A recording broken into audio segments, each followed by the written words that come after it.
Hola, pues muy buenos días a todos. Muchísimas gracias por atender esta conferencia de prensa.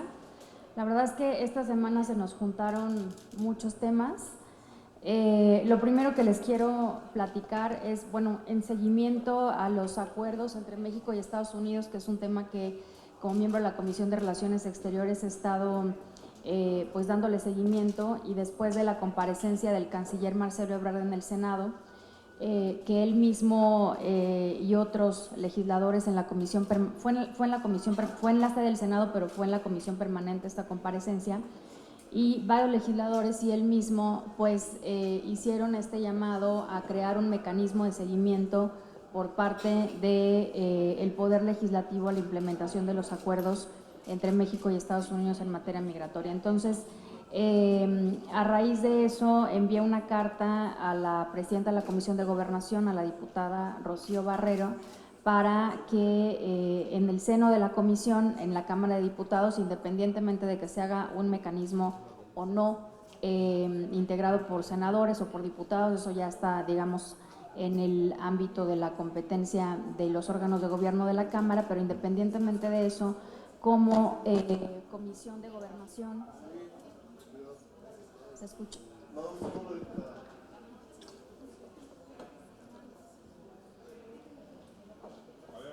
Ya listo, gracias. Sí, como independientemente de eso, la Comisión de Gobernación tiene la facultad de darle seguimiento a la política migratoria del país. Entonces, me parece importante que en el seno de la Comisión de Gobernación se sostenga una reunión de trabajo con las autoridades competentes, en este caso con el subsecretario Alejandro Encinas y con el comisionado del Instituto Nacional de Migración, para poder estar dando seguimiento puntual a todas las acciones que a partir del acuerdo con Estados Unidos México estará implementando en materia migratoria, y sobre todo mucho más allá de esta coyuntura de los 45 días con Estados Unidos en los que será pues evaluada, como ya lo hemos dicho, lamentablemente, esta nueva política migratoria por parte de los Estados Unidos. Entonces, aquí están las cartas. Es una carta que está dirigida pues a la presidenta Rocío Barrera, en donde le estoy pidiendo que se sostenga a la brevedad una reunión de trabajo con esas autoridades de gobernación, el subsecretario Alejandro Encinas y el comisionado del Instituto Nacional de Migración. Y por otro lado, también es importante que la Cámara de Diputados sostenga una reunión con la ACNUR, con la Agencia de las Naciones Unidas para los Refugiados, dado que precisamente muchos de los centroamericanos y de otras nacionalidades que estarán siendo devueltos por parte de Estados Unidos a México, pues están precisamente apelando a que se les reconozca su condición de refugiados. Entonces, es importante que nos reunamos también con la ACNUR a efecto de pues hablar de cómo podemos desde la Cámara de Diputados coadyuvar a un mejor cumplimiento de una política migratoria que, en mi opinión, como ya lo he dicho en otras ocasiones, no me gusta porque es la política de Trump, es una política migratoria dictada desde Washington, es una política migratoria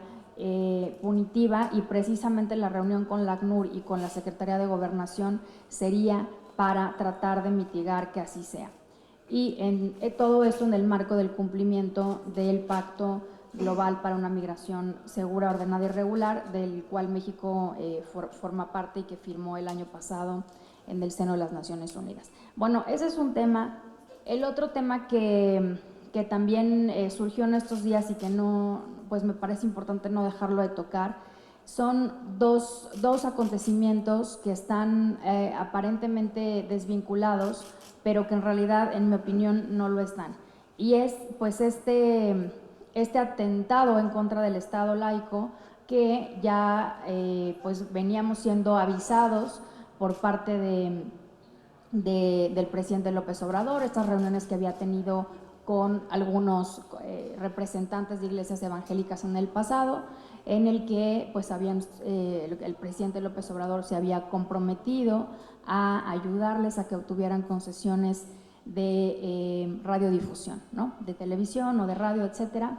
Y bueno, esto se concretó. En efecto, no está dentro del campo de acción del Poder Ejecutivo, sino del Instituto Federal de Telecomunicaciones, pero hace poco el IFT otorgó una concesión de una concesión de radiodifusión a una organización de la sociedad civil, así es como se han presentado. Fue una concesión de uso social para una OSC que la visión de Dios, que claramente tiene pues una connotación religiosa.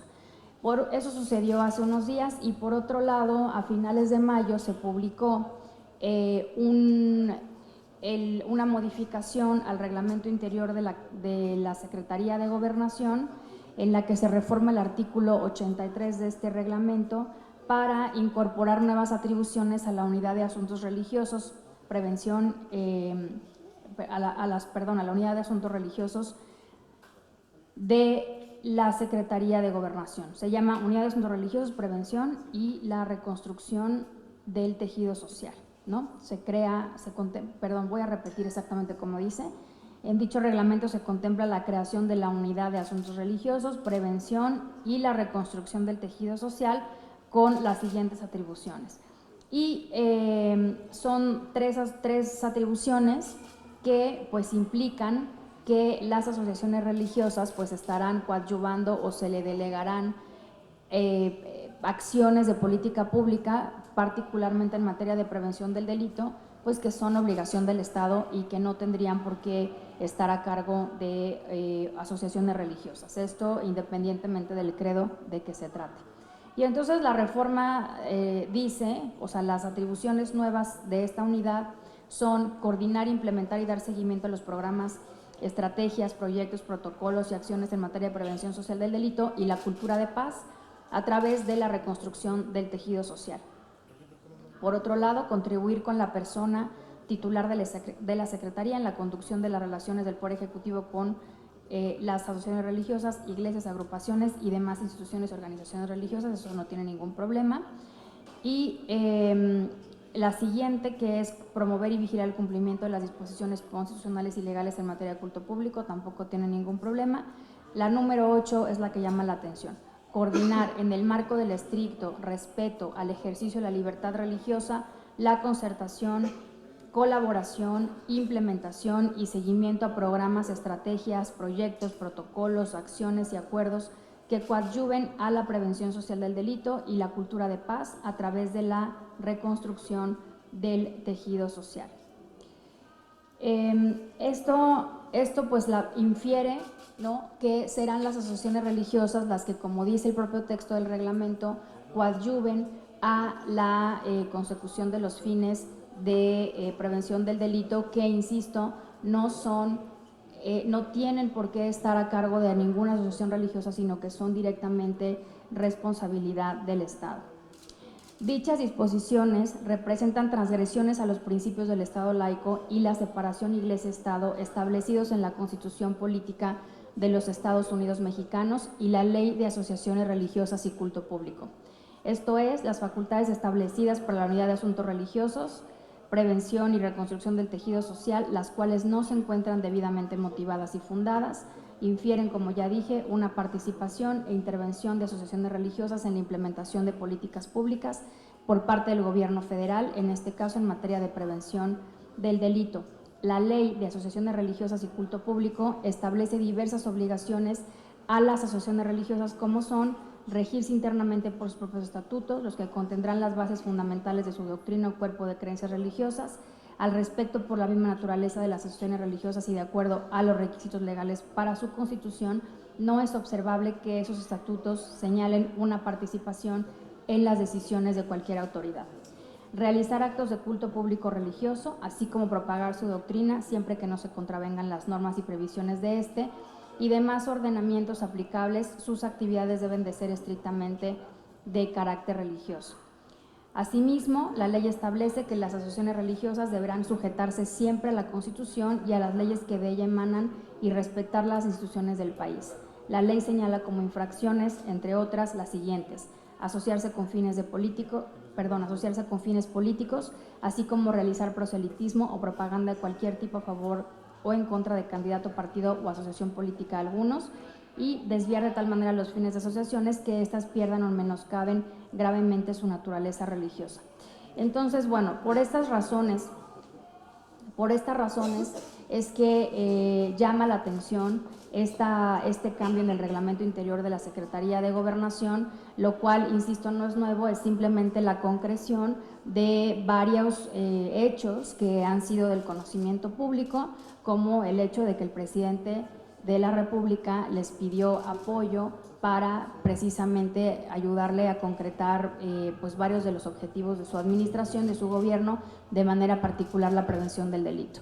Aunque esto puede ser un objetivo loable, aunque esto puede partir de una buena intención, sí es peligroso la vulneración del Estado laico y la separación Iglesia-Estado, pues que tantos años pues que tanto costó, digamos, establecer en este país, y este poder pues creciente que se les está dando a las iglesias, de manera particular las iglesias evangélicas, con el tema de la concesión de radio y televisión, la concesión de radiodifusión, y ahora con esto. Entonces es importante alertarlo, es importante dejar el antecedente.